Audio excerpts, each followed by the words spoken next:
Nebula has been out for 24 hours, so let's look at what the data says are the best performing Nebula decks in that first period. We're only looking at players with a collection level of 3,000 or above, ranks between 70 and 100 plus, and we're showing only decks which have a minimum of 100 games recorded using the Untapped deck tracker. Overall, 520,000 games have been recorded with Nebula, and we've got 470 decks to look for. Of course, we're only going to look at the top ones, and bear in mind, a lot of these have a very low game volume. So it's not necessarily the decks with the highest win rate, which are the best, but just going to be giving us some good ideas about what the best Nebula decks might be. So up first we have a junk deck, or as I like to call it, a clog deck. Not surprised to see it doing very well with Nebula. It has a lot of synergy. However, the interesting thing about this one is the inclusion of Thanos. We have Professor X and Spider-Man alongside Daredevil to lock down locations. Of course, that has nice Nebula synergy. And then just being able to clog your opponent's board as well with cards like Viper, Green Goblin, and Polaris has huge synergy potentially with Daredevil as well. And Nebula just proving to be a very solid card in this deck. This deck is definitely one which would struggle against Killmonger though, and you would expect with the popularity of Nebula, after the first day there's going to be many more Killmongers beginning to appear. We also have a control deck with around 100 games, a very similar average cube rate. This one has Super Scroll, also Professor X. This one has got an armor though, so your Nebula is going to be a little bit more protected. Interesting to see Gamora making the cut as well. Of course, has some nice Daredevil synergy, and you also could play Gamora and Titania on turn number 6. Okay, up next we have a deck which I think looks really exciting, a much bigger pool of games on this one, and it's a discard deck. And in fact, we also have another discard deck. So discard with Nebula looking to be doing very well across the board. Well, let's think about why that is. Discard recently lost a lot of its power with the change to Lockjaw. A lot of Lockjaw decks don't really mind the change to Lockjaw, but discard definitely did, because often on turn 6 you might be playing 1 or 2 swarms into your Lockjaw location to cycle out some more cards. However, of course, Lockjaw, now you can only play 1 card into Lockjaw a turn, and instead discard is needing to go a different route, and Storm looks like the way to go. And Nebula, of course, is a really fantastic card when you're playing Storm, a nice way of trying to win that Storm location.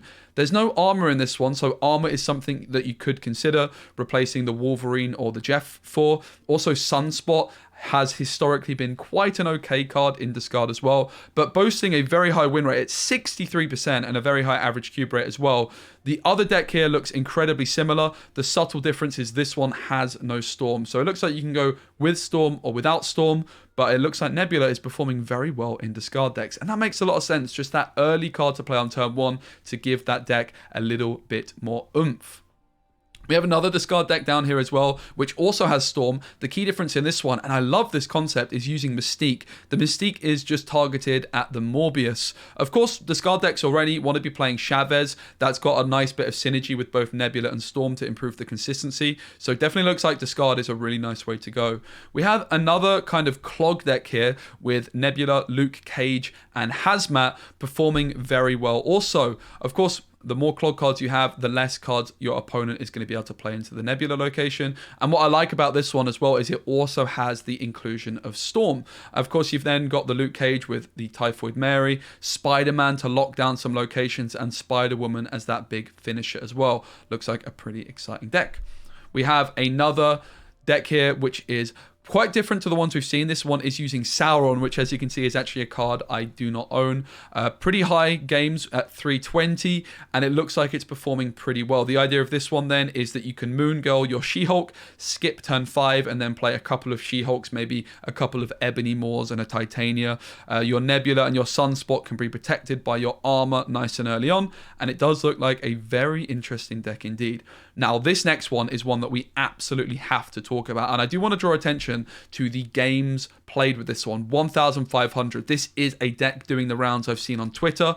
It's using Stature, which, as you can see, I don't own, and there's a bunch of different versions I've seen with this one. Even one using Shuri, which is proven to be incredibly powerful in a tournament setting.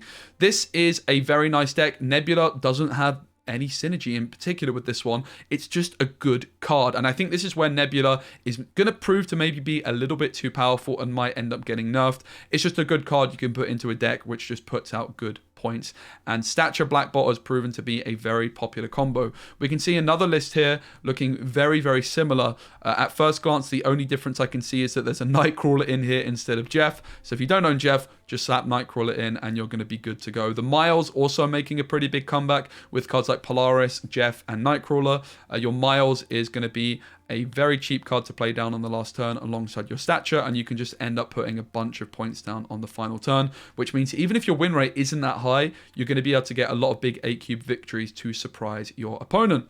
We have another control deck here using Groot, which is quite funny. Only 140 games on this one, but again, we can see the things that are really working well with Nebula, which is going to be Storm, Armor. We've seen quite a lot of Professor X and Daredevil decks. This one also with Spider-Man and a Magneto finisher. So you can start to see these cards which are really synergizing well with Nebula. We're looking at cards like Storm, Professor X, Daredevil.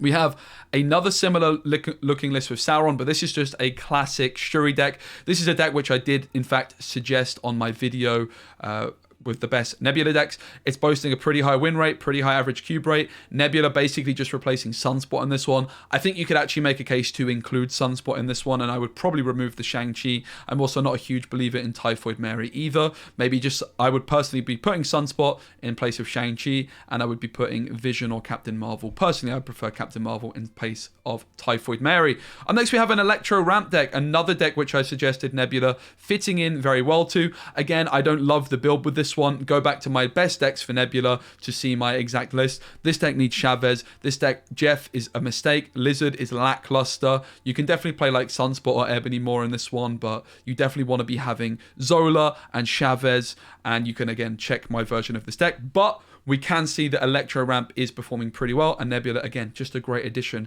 to a bunch of mid-range decks. We have another control type deck, this one with Thanos. We have Discard, and this one also I want to talk about Doomwave. In fact, this might be my list which I shared on my video. It's got a pretty solid win rate of 56% after 100 games, average cubes of 0.56.